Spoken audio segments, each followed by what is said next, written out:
The following is a special presentation of Tony Kurre Radio. Want the real story behind the sound bites and headlines? Let's find the facts. Remember, it's not a conspiracy theory if it's the truth. You are not paranoid or confused. You just need to know. Welcome in, everybody. It is Need to Know, 1 week before the American presidential election. We have been trying over the subsequent months to get you equipped with the facts as we know them and have absorbed them. Again, the whole idea here to Need to Know is give you information so you can make informative decisions. I don't want to tell you what to think. I want to encourage you to think for yourself and look big picture, because this is a situation, and I talked about it last week, that it's a critical election, and they say that in every election, most consequential election of our time. That's what they always say. But here's the deal. This one is consequential because you've got a kind of shadowy figures government kind of pulling the strings, running the show. They had Joe Biden, who was clearly mentally disabled and declining all throughout his presidency. He was a front man. There would be all these detailed, very perfect statements that came allegedly from Joe Biden. Anybody who pays attention knows all of that was total BS. This was a guy who was paraded out when it was necessary, only when it was necessary. Most of the time, they encouraged him to stay away, go to the beach, go on vacation for weeks at a time. This guy has worked less than me during the last 4 years, and that's not very often. So the bottom line is, this is just another candidate who was inserted when Biden revealed himself finally to the American public that it was a big lie. He was not the most energetic, vibrant guy in the White House. He outworked everybody. He was on top of everything. He knew policy front and back. This guy was exactly who we knew he was if you were paying attention. The guy that Robert Gates, a long time basically Democrat operative in his book, said Joe Biden in 40 years in Washington, which is now 50 years, has never been right about a single thing relating to foreign policy in his entire career. This was a critique by one of his contemporaries, a guy who had been CIA director and had various jobs in all kinds of different administrations, both Republican and Democrat. Joe Biden is a big zero and corrupt on top of that. He paid almost $4 million cash for a mansion on the beach in Delaware. Where did he get that money as a $170,000, $175,000 a year senator for basically his entire career in Washington? He never has had a job. He's been a professional politician. Anyway, this is not a show about Joe Biden. I want to give you a couple of minutes here today, kind of bringing you up to date with what I've been talking about, because I had this drop in my lap. When you do these kind of programs, you're walking around, you're talking to people, you're listening to what folks say and what folks think, and your mind is kind of geared toward, wow, that's a pretty good topic for a show. The mechanisms of your brain work a little different. You don't just absorb information. I have these kind of revelation light bulbs go off that say, wow, this is good material here. And I had one of the best ones I've ever received drop in my lap yesterday when I checked my Facebook page and noticed that I had gotten this, probably the longest Facebook post I've ever seen, from a girl that I went to high school with back 3,000 years ago in the Fred Flintstone era. And she is a very nice person, very kind-hearted, caring. But this thing was hardcore anti-Trump. And it clearly, after reading two sentences, even though her name was on the post, I absolutely knew that she didn't write it. Again, nothing against her intellect. It was just not something that this person could have crafted. And I found out later on when I got the exact same post from a completely different person. This is a piece of material that was sent. I don't know where, but it was, I'm sure, encouraged for people to just cut and paste that to their Facebook page and make it look like it was their comments. But I think when you hear some of the things that they talk about, because it's prefaced like a personal message, it says, I want to apologize to all of my Facebook friends for my criticism in the past of President Donald Trump. I realize now maybe he wasn't that bad. So you're going, okay. And then it says, except for the fact, and then there's no less than about 40 points in a row. He wasn't that bad, except, and the very first one is he incited an insurrection against the United States government. These are bullet points that go on forever. It's the longest post in history. And again, it's obviously prepared by the folks, the string pullers behind the scene, the people that are parading out a candidate that is absolutely not qualified for the White House. Set aside any kind of concern you have about Trump. At least he's been there, done that. This woman, her political resume is scant at best, and her complete demonstration of talents over the years has been as an extreme leftist, almost Marxist in her opinions. And now all of a sudden she's trying to sell herself, and her handlers are trying to sell her as this great moderate stateswoman. She's running on a platform now after loudly whining about Trump wanting to secure the border during his administration and his vanity project and his useless use of tax money to build a wall. Now she's suggesting that we need to tighten down the border. She's running against her own administration. This is the first time in American history that you've had a candidate who's the sitting vice president in the White House running against the policies of her own administration. And it's kind of laughable when she says on the first day, I'm going to do this and I'm going to do that. But she's been in office over 3,000 days and hasn't done a damn thing. So why are these policies really important to her now? Bernie Sanders even said, who is as far left, if not further, that, well, she has to say those things to get elected. So is that what you want? You want somebody who is completely doing a reverse skate on everything they've ever stood for and now saying all of this moderate kind of middle of the road rhetoric to just because she's trying to get elected?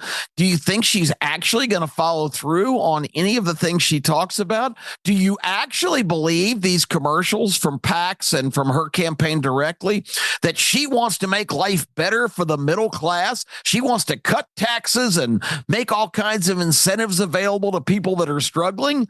Why in the hell are we in the position we're in now in her current administration? Why isn't she doing those things now? You have to ask yourself these questions.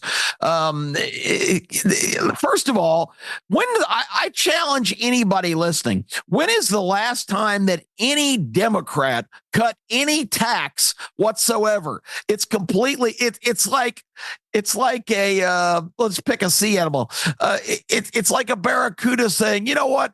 I don't want to be in the ocean anymore. I'm going to live on land from now on. That's my new policy. It's not possible. It's not feasible. Democrats do not cut taxes. Democrats want all of the money, all of the cash flow you will give them, or they can make you give them. That's why they just added 87,000 additional IRS agents. And that's not to go after the 1%, like they say. The 1% already pays about 80 some odd high in the 80s% of all the tax money. That squad of assassins is out to get into your pocket. And don't you believe for 1 second that they would make that expansion of IRS if that wasn't the goal. They don't like that you're not reporting everything. They don't like if you get a tip that you're not paying your fair share. Democrats do not cut taxes, and the commercials, everyone for the Harris campaign talks about her giving the middle class a big break, a big tax cut. It's just BS. Democrats do not cut taxes. They are obsessed with big government being in charge of everything. And guess what that requires? Lots and lots and lots of money that comes through taxation. Taxation of you, taxation of poor people, taxation of rich people, taxation of corporations, taxation of everything, and regulations out the Yahoo that makes doing business and normal people having any money whatsoever to operate with. Do you know why gas is so expensive in California? About 40% more than anywhere else in the country, because there's so many taxes levied on a gallon of gasoline by the state to get enough tax money that they can do all of their left-wing nonsense that they do. Democrats do not cut taxes, folks. It's as simple as saying you have to have oxygen to breathe. She's not going to cut anything if you're stupid enough to mark her on your ballot. But let me get back to this Facebook post, because the first thing was Trump cited an insurrection against the government. Well, they've had an impeachment situation on that. They've had the January 6th committee presenting all of their evidence in prime time with an ABC entertainment reporter in charge of that. They still fear Trump was going to come back from the weeds. They've tried every single thing to knock him off the path, from indictments to trying to bankrupt him in New York State court. And here Trump's still standing. He's had survived 2 assassination attempts. They have done anything to derail this guy, because all of the work that they've done over the last couple of years to put this country in position for the great Barack Obama transformation of America, which means basically shredding the Constitution, starting over with a massive, all-controlling government. And if this sounds like Marxism, bingo, you are absolutely right. That is what they want. The elites from the Ivy League that know better than you do what you need, what you can do, what you can have, what you can drive, what appliances can be in your house. If you want America to transform into basically a banana republic with an all-powerful central government, which is everything our founding fathers created to prevent that, then have at it. Re-elect this administration that's not an administration at all. All they do is trot out and follow orders. They don't have an original thought. The people running this country are behind the scenes, in the shadows. And here's the scary thing. They're not only domestics, they're foreign influences like crazy, money pouring in from all over the world to support all of these terrible directions that they want to take us. So if you want a figurehead that is just a puppet out front, by all means, mark your ballot for Kamala Harris, but get ready, because you will no longer be the government of the United States. Of the people, by the people, for the people will disappear. Lincoln said it must never perish from the earth.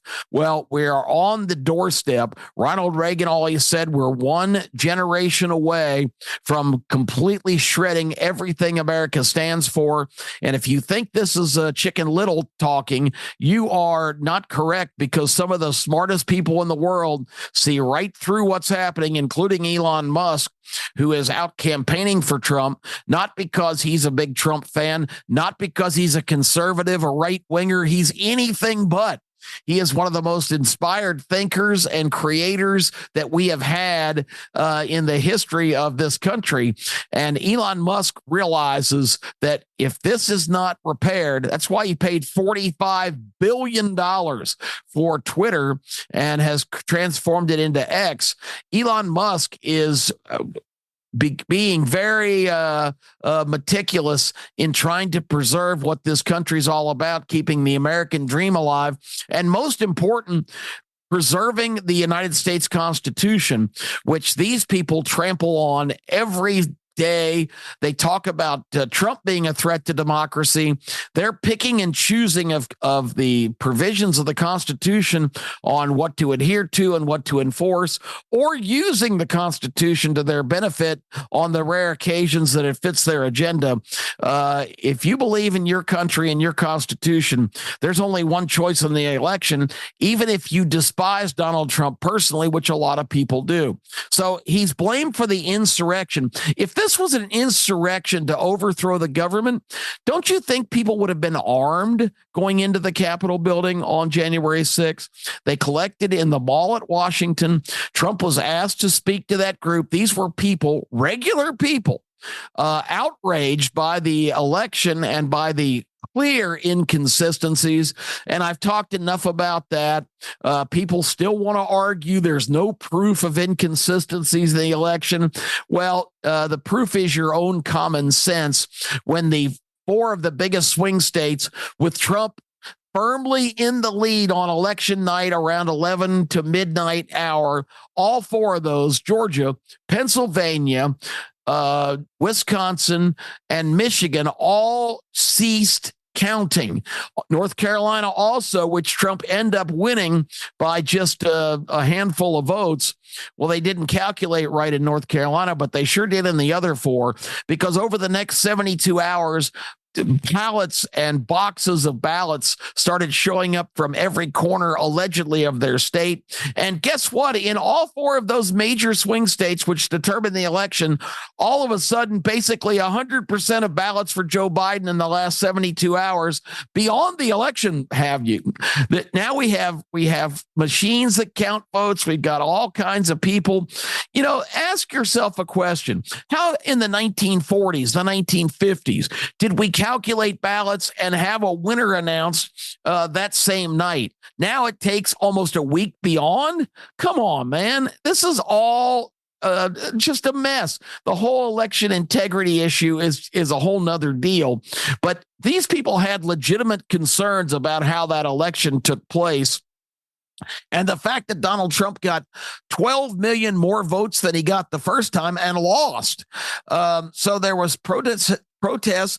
All we had heard for the last bunch of years of the Trump administration was peaceful protests, that they're A-OK. These people were in Washington making their voices be heard.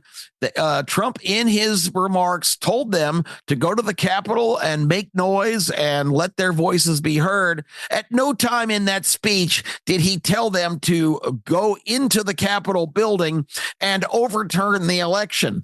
That is a fantasy. It is not true. And if they were out to do that, these people would have been armed and they would have been trying. An insurrection is not done by carrying a selfie, I should say a cell phone, to take selfies of yourself in the Capitol running around like idiots. I'm the first person to condemn these people for doing that. It was remember Animal House, when they got a fire back at Dean Wormer and Faber College, where the famous speech by Otter, played by Tim Matheson. This absolutely calls for a completely futile and stupid gesture on somebody's part. Well, that's what happened on January 6th, where people got so revved up and they were enticed to enter the Capitol building. Hardly any security that day. Gates open, doors open. How do you think they got into the Capitol area, into the Senate chamber, into the House chamber? These people also egged on. If you watch footage from that day, and a lot of that footage has been suppressed, there are guys with bullhorns urging them, let's charge, let's go in. And now they've identified a lot of those people as Antifa operatives, which of course is the organization that shows up at other peaceful protests and encourages the crowd to misbehave. Some of those operatives were there. A couple of them have been identified as FBI informants. Did you hear Christopher Wray say on Capitol Hill in testimony, well, yeah, I can't disclose if we had operatives at the Capitol on January 6th. That's classified. That's I don't discuss FBI presence at various events. And he evaded the question and basically admitted that there was FBI presence. And you might say, well, that doesn't make any sense. Sure, it does. What better way, with the election being protested, taking advantage of the naivety and stupidity of this outraged crowd and letting them charge through the Capitol has gotten more mileage. Here we are. That was in 2020, January 6th. Here we are approaching 2025, and it's still all this other side talks about is the January 6th insurrection and the most serious attack on our government since the Civil War. It's just bunkum, folks. These were just people that were all revved up and stupidly got lured in to doing a ridiculously bad, destructive thing. And I said it on the day it happened. They're going to use this to the end of the earth to publicize this domestic terrorist threat, this whole movement in this country that's anti-government. It's anti-government because government is exploiting people, and government is becoming what it was never intended to be, a large, central, massive, controlling entity that is now in charge of the United States and has aspirations of being in charge forevermore. The second point in this thing, the second talking point, is Trump's mismanagement of the COVID crisis led to the death of over 1 million Americans. This is wrong in so many aspects. How can you make a statement that a pandemic that took lives of people all over the world is attributable to the mismanagement by Donald Trump? First of all, the number itself, 1 million deaths in America. I don't know what the exact number supposedly is, but it has come out, and it's an absolute fact. Healthcare organizations, major medical companies, hospitals, all had a code on any death certificate that they could enter. And if that code was used, which basically meant that these people died as a result of COVID or complications from COVID, that they were given money from the health mechanism in this country, from the government, for their organizations, for having to expend the resources to try to treat this. But it has come out that people that were 105 years old, that people that died in motorcycle accidents, that people that died of cancer that had been being treated for years. Of course, all of these medical operations were coding these as COVID deaths so they could get reimbursed. So the number is flawed to start with. Secondly, almost the overwhelming majority of deaths were people better than 75 years old who had heart conditions, who had respiratory issues, who had diabetes, who had things that COVID made very complicated for their systems to deal with. And the third thing, to accuse Trump for mismanagement, you had Mario Cuomo in New York, who, when people were diagnosed in the hospitals, were shipping them to care facilities with perfectly healthy older people who, of course, immediately contracted the very communicable disease. And he alone is responsible, with those administrative decisions, to clear up traffic in his hospitals. That's the one politician blunder, whether intentional or accidental, that directly led to people expiring. in the meantime, Donald Trump did something that probably saved hundreds of thousands of American lives that I don't think the purveyors of this very well-timed pandemic that came for our biggest geopolitical enemy, China, from the Wuhan lab, and unbelievably financed by our own operatives in our government, the National Institute of Health, and the great Dr. Tony Fauci, who became just a media superstar. Trump was dumb enough to think that the National Institution of Health was the go-to guys on a pandemic. How irresponsible of a leader to go to the agencies in government that are supposed to be experts on pandemics and treatment and reaction.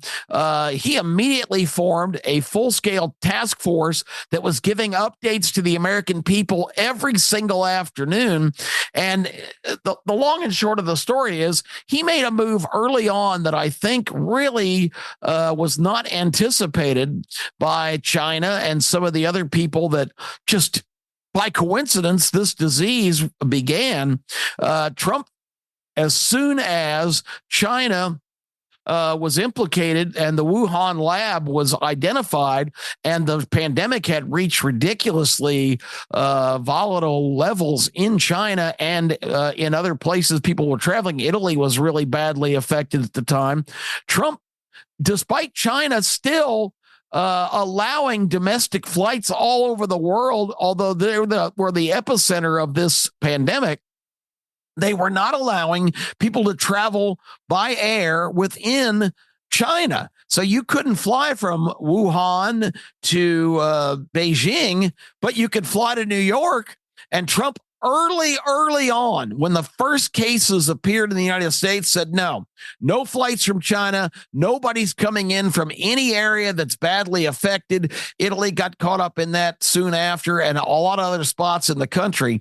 I don't think they anticipated that he was going to have the stones to cut off travel to most of the world to the United States to keep this out. But that's what he did. And if even a couple of weeks of flights had continued to be allowed, and once again, you couldn't fly around China, but you could fly around the world. I mean, doesn't that sound kind of suspicious to you that they were eager to let anybody who wanted to travel internationally, knowing that they were going to be a spreader of this pandemic? So the whole allegation that it was Donald Trump's quote, mismanagement of COVID that led to this situation is absolutely irresponsible. It's not based on fact. It's just a blanket statement, and it's just could not be any more wrong. Did Trump make great decisions? No, because he trusted the wrong people who turned out to be rats on the ship.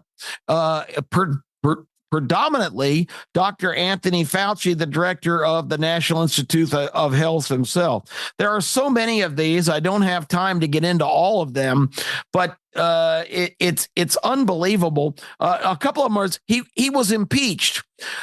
Impeachment is a charge that the House, with a simple majority, can lay against a president. He was impeached, and then the next item is he was impeached again. The first impeachment was having a conversation with the new president of Ukraine, Zelensky, who still is a constant presence now 5 years later. He was already calling Trump begging for money for Ukraine. Trump was taking the call because under the Obama administration, with Joe Biden as the purveyor of affairs for Ukraine, amazingly, his son Hunter shows up on the board of Burisma, their biggest energy company, with a monthly salary of $87,000, despite the fact that he had been discharged from the Navy for drug abuse. He had never had an actual job. He had no experience whatsoever in European or Ukrainian affairs, and he had absolutely no expertise in gas and oil. Yet the vice president's son, who's in charge of Ukrainian policy, ends up on the board of an energy company making over $1 million a year.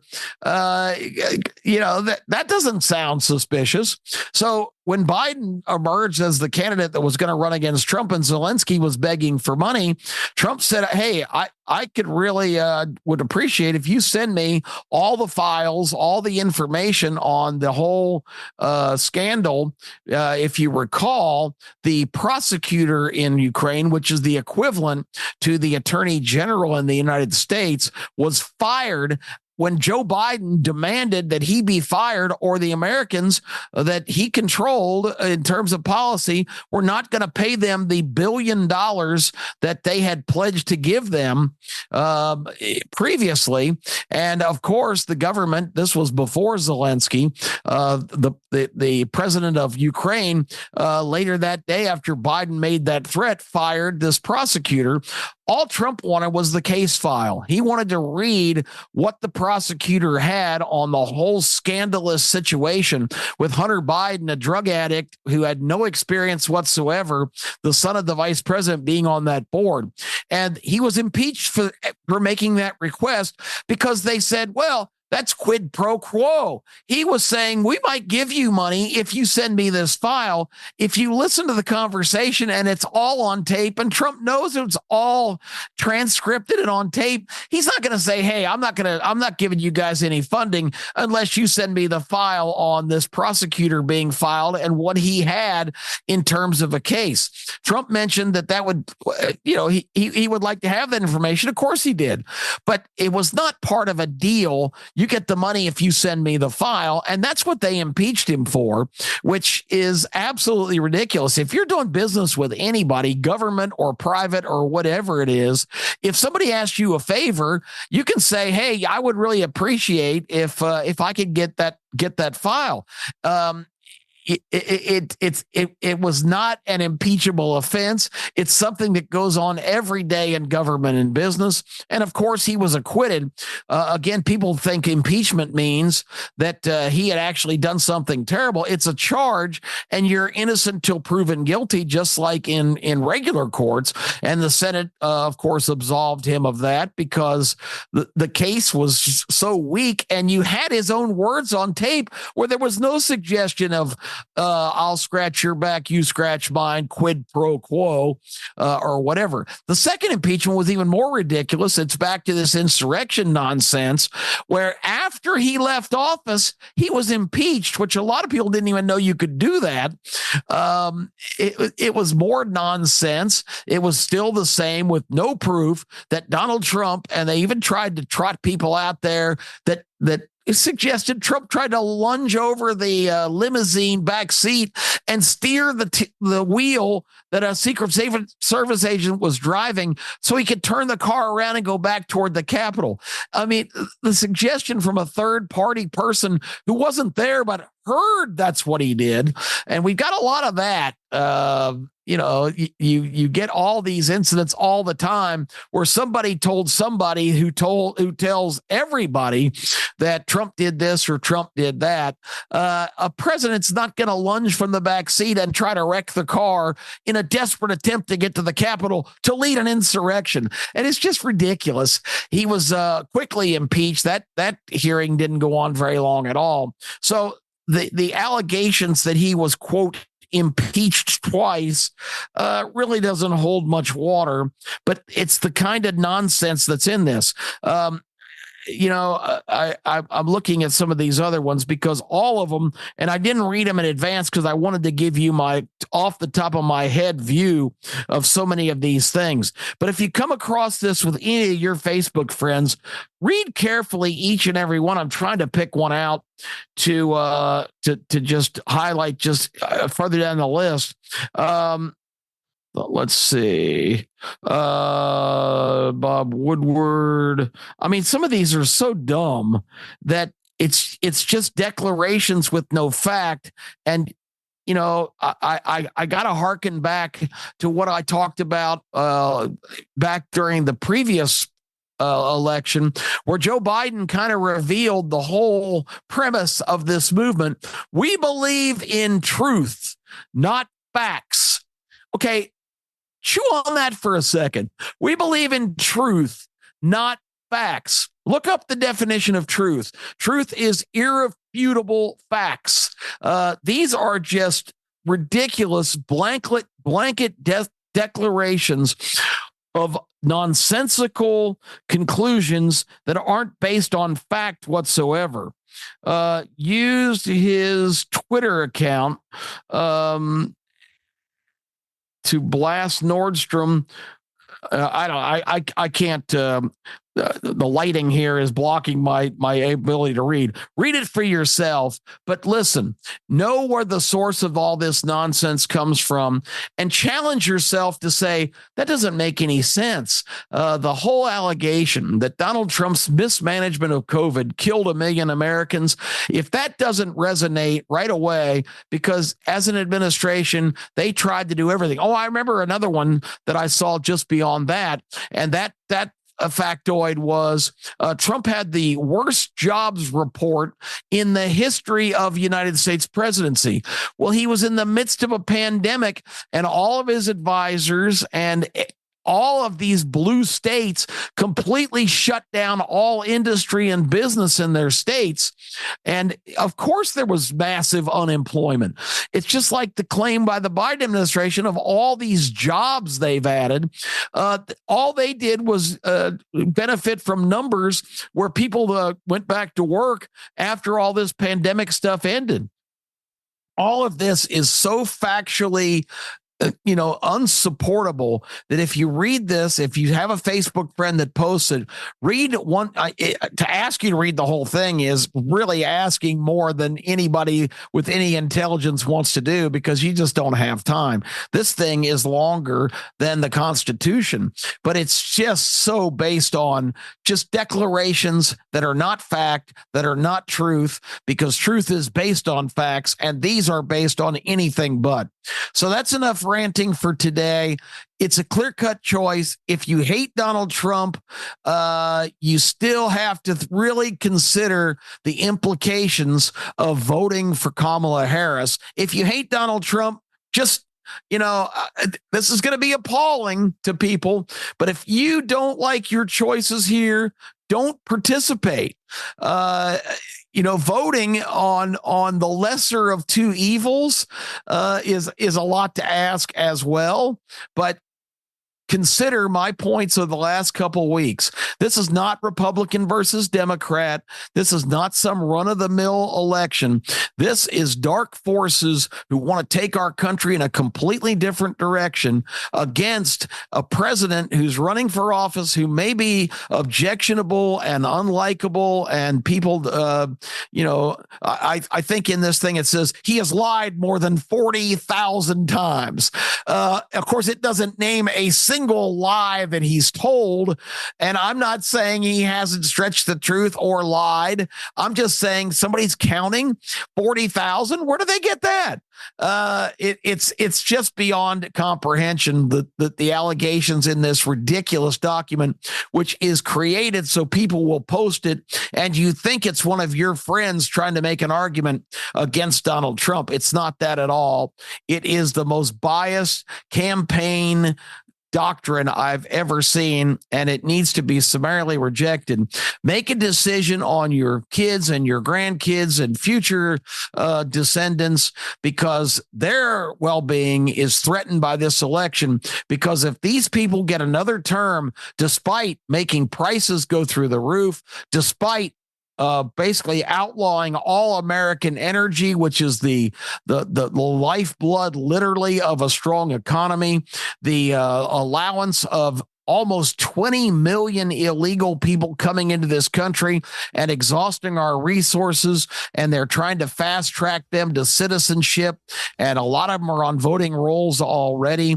The Constitution, they think it's justifiable. The Constitution doesn't agree.